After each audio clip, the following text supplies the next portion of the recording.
Nous savons, il y a cette compagnie de café qui s'appelle Second Cup, peut-être seconde tasse, Second Pesach, un Pesach, un deuxième Pesach. C'est quoi ça? Et pourquoi est-ce que nous n'avons pas dit Tachanun ce matin à la prière?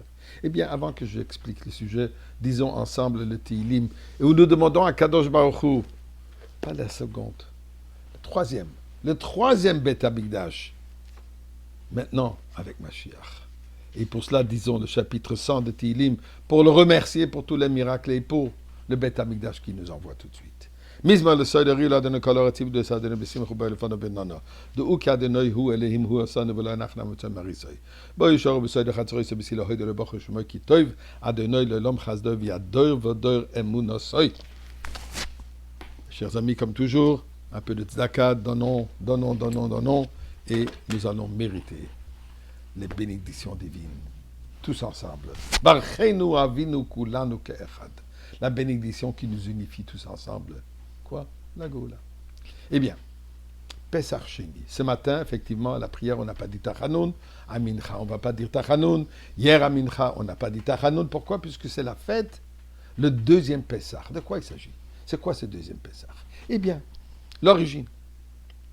Un an après qu'on est sorti d'Égypte, Dieu ordonna au peuple juif d'apporter l'offrande de Pesach. Mais là, il s'avérait qu'il y avait un problème. Il y avait ceux qui transportaient le cercueil de Yosef Hatzadik. On se souvient que Yosef Hatzadik a demandé, avant son décès, qu'on ne laisse pas son cercueil en Égypte à toujours. Que quand Am Israël sera délivré d'Égypte, qu'on amène le cercueil avec lui. Et effectivement, Moshe Rabbeinu s'est personnellement occupé de faire remonter le cercueil du Nil et les amener avec lui. Il y avait ceux qui le transportaient. La halakha nous dit qu'une personne qui transporte un cercueil ou une personne qui est en contact direct avec la mort est considérée tamé, spirituellement impure. Je ne parle pas d'impureté, pas une saleté, mais c'est un aspect, c'est un concept spirituel. L'impureté spirituelle. Pour participer dans le Korban Pessah, il faut être pur. On ne peut pas manger du Korban Pessah, on ne peut pas manger de l'agneau pascal si on est impur. Alors ces personnes qui étaient impures, ou pour cette raison, ou pour d'autres raisons, il y avait des décès, il y avait la Chevra, les membres de la Chevra. Okay? Ils sont venus devant Moshe Rabbeinu et dit, Lama nigara, pourquoi est-ce que nous, on perdra l'opportunité de participer dans cette offrande extraordinaire, dans la fête de Pessah? On voudrait participer.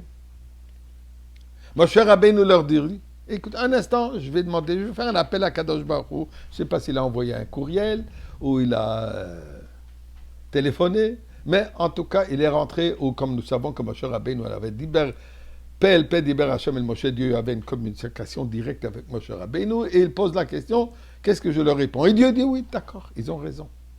Le fait qu'ils ont demandé, je vais leur accorder une deuxième chance. Et pour cela, le 14e jour du mois de Iyar, tous ceux qui n'ont pas pu participer dans le Korban Pessah, et d'ailleurs la halakha nous dit, même ceux qui volontairement n'ont pas participé, peu importe la raison, ils reçoivent une deuxième chance. Et pour cela, c'est considéré, c'est un aspect de fête, on dit pas Tachanun, on mange la matzah shmura de ce jour. Il n'y a pas autre grande coutume. Mais il y a un point important. Pourquoi, justement, à cette fête, ils ont demandé? On ne trouve pas ça. Quelqu'un qui a demandé, j'ai raté Yom Kippour, je vais refaire Kippour plus tard. Je peux comprendre que Purim, oui, je veux fêter Purim. Mais on ne voit pas aucune autre fête où la Torah nous dit, si tu l'as manqué Rosh Hashanah, tu peux le refaire 3 semaines plus tard, tu vas écouter le shofar. Non. Qu'est-ce qu'il y a de particulier dans Pessah? Eh bien, la réponse, elle est très simple. Pessah représente la délivrance. Mais une délivrance pas seulement physique, mais une délivrance spirituelle, une délivrance de soi. Les personnes, ils sont venus demander à Kadosh Baruch Hu le fait qu'on a manqué la première délivrance. Est-ce que ça veut dire que pour le reste de notre existence, on sera toujours esclave à nous-mêmes? On ne pourrait jamais briser nos propres barrières. Est-ce qu'on est condamné de vivre dans l'exil? Dieu leur dit, le fait que vous le demandez, le fait que vous l'exigez, ceci prouve que vous le méritez. Et pour ça, Dieu a accordé le deuxième Pessah. Quelle leçon extraordinaire pour nous aujourd'hui. Dieu dit, demandez, exigez. Alors, mes chers amis, exigeons ensemble, nous voulons Mashiach maintenant. Crions à Kadosh Baruch Hu, Ad Matai, jusqu'à quand nous allons rester en exil? Nous voulons le Mashiach. Nous ne demandons pas une deuxième chance. Nous voulons une troisième chance, le troisième Beth Amikdash qui descend du ciel et le Rebbe Melech HaMashiach qui nous emmène tous au Beth Amikdash.